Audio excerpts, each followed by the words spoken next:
I want to start out. There's a big thing going on. We record in Hollywood, and so everybody out here is thin and losing weight, and a lot of them are doing it with these different shots that people are taking. I don't know if it's Ozempic or whatever these different brands are. That's just naming one of them.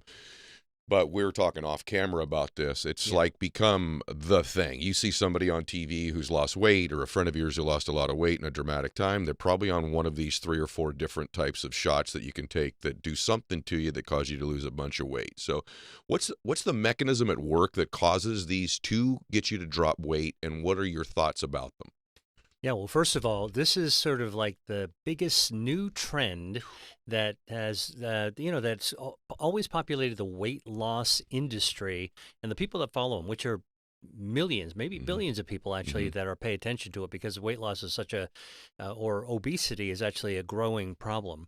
All the trends of extreme dieting, fad dieting, crash dieting, Hmm. that's been around forever. Right. But enter the dragon, which is really prescription drugs, which takes it to a whole other Hmm. level. The last time prescription drugs became popular was the opioid epidemic. Yeah. Okay, and I want to actually call out that because it takes a physician to be complicit to say, all right, the patient wants something, I'm going to give it to them, Hmm. and if it's the right medical reason, and there are people who might require a medical intervention to manage their obesity, Hmm. but it might also be surgery, it might be counseling, it may be these prescription drugs, and Hmm. that's what the FDA approved at least one of them for. Hmm. But the problem is when patients or the consumers demand the drugs, and then the medical community has to serve them up by writing prescriptions. I got a concern with that, Okay. and I think that's what we should talk about. What's your concern? So some of these, I think actually all the way back to fen days. I'm old enough Oh to yeah, remember that, where right. that was the weight loss thing. Now that was a mechanism of action that was causing heart attacks. People were dying from it. So now, just so everybody knows that, and I think most people do, but I think oftentimes, if you live in certain parts of the country, things spread slower, right? But so there's a shot that you can take every day. That's one of these injections that many of my friends are on that are in Hollywood or that are just everyday people that have lost a lot of weight. There's another one that's a once a week one. Hmm. I think that's the Ozempic one, and I don't know that I should be using specific names because I'm probably wrong, but so the concern you have is that that we don't know the ramifications of taking these medications yet, or that you think because they were really prescribed originally for morbidly obese people to lose weight to save their lives. Well, here's the thing: Okay. these drugs were originally developed to treat people with diabetes. Okay. They were not intended to actually treat people who are obese.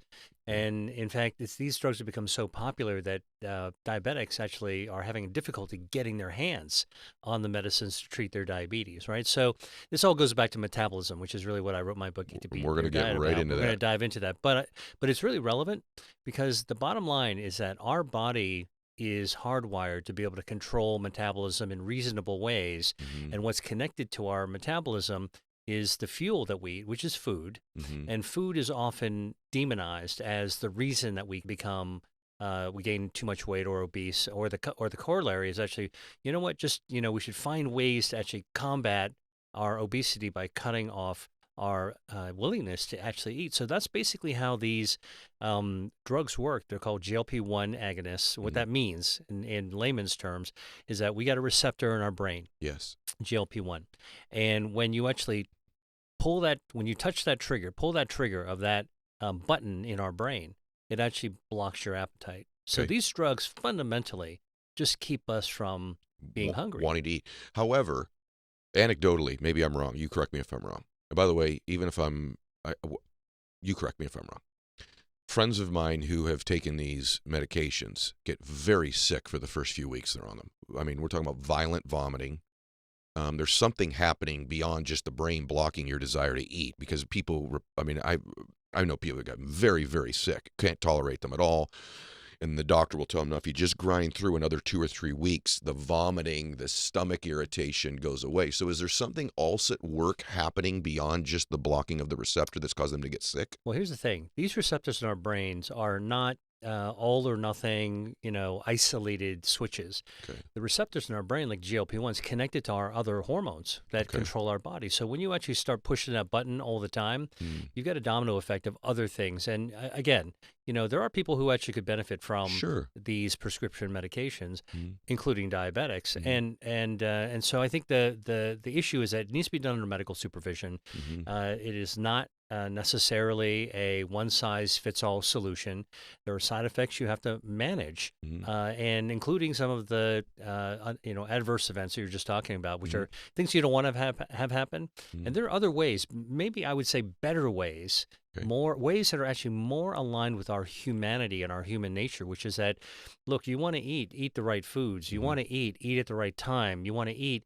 You let your metabolism do the heavy lifting for you. Yep. There is an alternative to prescription drugs. So the fact that sort of there's a stream of people lining up to get these medicines does concern me as a medical doctor and as a scientist because this is not what it's designed for. Sort of Mhm. people that are not who want to just get radically Mhm. thinner, as Mhm. opposed to people who have a medical condition with Yep. obesity. Number two, it does cause every drug has effects and side effects, Mhm. and I'm concerned about the size scale of their use causing side effects. And number three, we don't really know what the long-term effects might be Mhm. in people who don't have diabetes. Okay, and we're going to talk about healthy ways to lose weight as well, which is your work. We're going to talk about metabolism in a second, too. Two more questions about these Yeah, shots, these sure. drugs.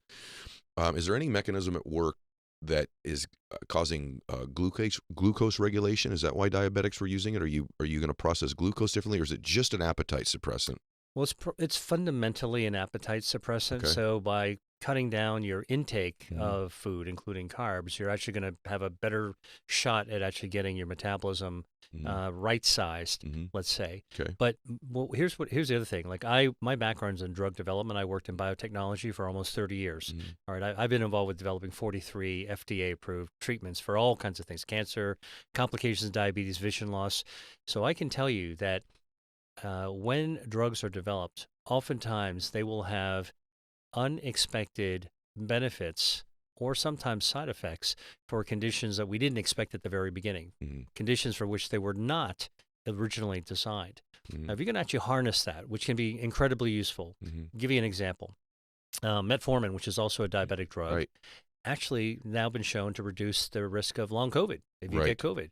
It's also been shown to have reduced the risk of some types of cancer as well. Mhm. And so I'm not promoting any particular drug, but there is a silver lining to rediscovering new uses, repurposed uses of pharmaceuticals. So I'm not by any means denigrating that. What I'm actually concerned with really is this sort of this widespread enthusiasm to be able to jump over better, safer, more reasonable ways to control weight and to go for the prescription drug. It's funny that you say metformin because I've had a lot of friends who were actually taking metformin, which is also prescribed for diabetics from time to time too. But I've had friends of mine who are taking metformin get off metformin to take these shots because it's like metformin to some extent on steroids for their weight loss. They thought their longevity.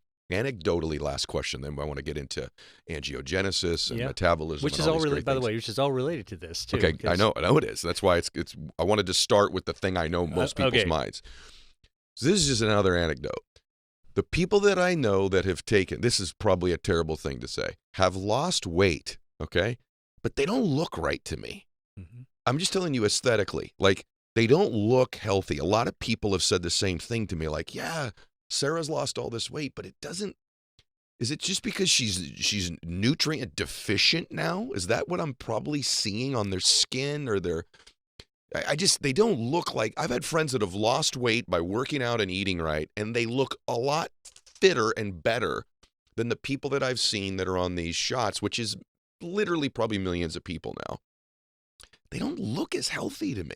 Is that because there's just a nutrient deficiency, do you assume? Well, there's probably a lot of different things that are Mm, going on. Number mm, one, to be fit and to be healthy, we want to eat food. Like we want nutrients to go into our mhm, body and our body to regulate it in reasonable ways, mhm, okay, with reasonable behavior. So when you actually take a medicine, a shot, that actually keeps you from wanting to have your nutrients, Right. you're actually blocking that human instinct to actually Mhm. get what you need. You know that whole saying of listen to your body? Well, Mhm. this actually basically just puts earplugs into listen to your body. You can't Okay. hear what Okay. your body says anymore. So number one, there's nutrient deficiency. Secondly, honestly, to artificially promote weight loss in the manner of these prescription drugs in people who don't need it medically. Again, I'm just keeping that caveat. The people, you've heard of, I think it's called Ozempic face. Like you lose weight in weird places first, Yes. right? And so you don't look right. Yes. And that's what happens when you start messing with the Mhm. body's engine, Mhm. right? You're actually forcing it to do something that's not natural for it.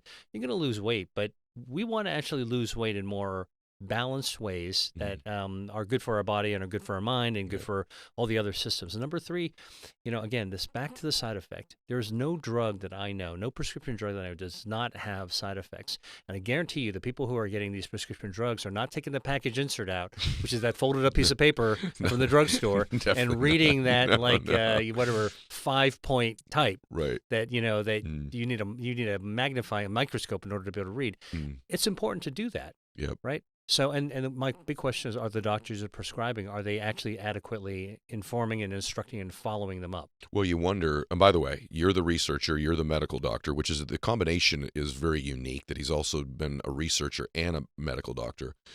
I am not, and so I'm certainly not making any recommendations one way or the other, and that's why I asked you the question. I'm just anecdotally know a lot of people on these shots, and something doesn't seem completely healthy to me about the way they look. Having said that, if someone's lost 30 or 40 pounds, it's probably healthier that they're not carrying the weight. I wanted to start with that because these drugs haven't been around long enough for us to know what the side effects are, and now you've just got this tsunami of people that are taking them. So